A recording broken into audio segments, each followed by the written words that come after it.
આ તમારી ભેંસે હમણાં શિંગડું મારીને અમારી વંડી પાડી નાખી છે, તે જણાવી આપો. આમ તમારા ઢોર રઝળતા મૂકી દેતા તમને શરમ નથી આવતી? દાદાની વાર્તાઓ.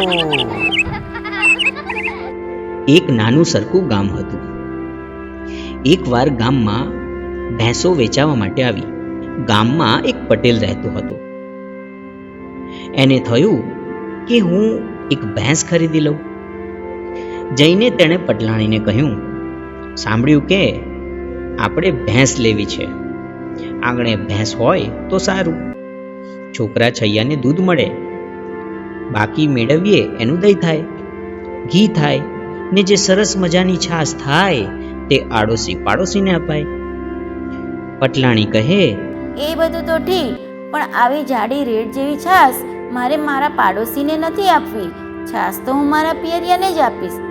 પટેલ કહે કે એકલા તારા પિયરિયા જ સગા, ને મારા સગા તો કાંઈ નહીં, એમ છાશ નહીં અપાય. પટલાણી કહે, કેમ નહીં અપાય? અપાશે. ઘર તો મારું છે ને ભેંસ તો મારી એ તે ને તમારી એ તે.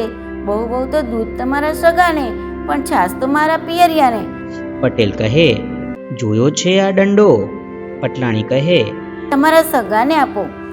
આમ કરતા કરતા વાત વધી ને પટેલ પટલાણી વચ્ચે ઝઘડો થઈ ગયો. એક તો બે અજળ ને એમાં વણવાઈ થઈ. પછી જોઈ લ્યો, પટેલે તો પટલાણીને સાબોડી નાખ્યા અને ઘરમાં હો થઈ ગયું.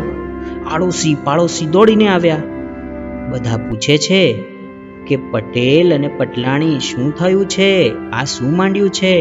પટલાણીએ ફરિયાદ કરતા કહ્યું, જુઓ તો બાપુ, આ વાસામાં સોળ ઉઠ્યા છે તે પટેલનો કઈ હાથ છે, મને ઢીબી નાખી. પટેલ કહે, તે કોકની જીભ ચાલે છે ને કોકનો હાથ ચાલે છે. પડોશી પૂછે, પણ છે શું?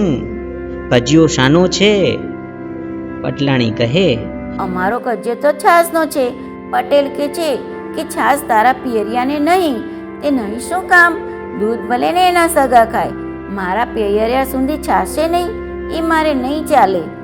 ત્યાં તો પાછા પટેલ ખીજાયા ને લાકડી લઈને દોડ્યા. પડોશમાં એક વાણિયો રહેતો હતો. તેણે વિચાર્યું, અરે ભેંસ તો હજી ભાગોડે છે, છાશ છાગોડે આવી નથી ને આ ધમાધમ શાની માંડી છે? વાણિયો હતો યુક્તિવાળો. તેણે જઈને પટેલને કહ્યું, પટેલભાઈ, વઢવાણ તમે ફરી કરજો, પહેલા મારું નુકસાન ભરપાઈ કરો.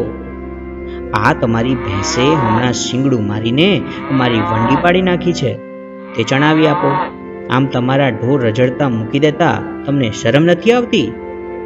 પટેલ કહે, અરે પણ મારી પાસે ભેંસ વડી ક્યારે હતી તે તમારી વંડી પાડી નાખે?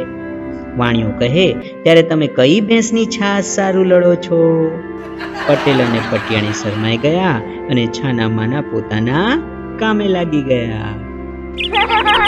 દાદાની વાર્તાઓ.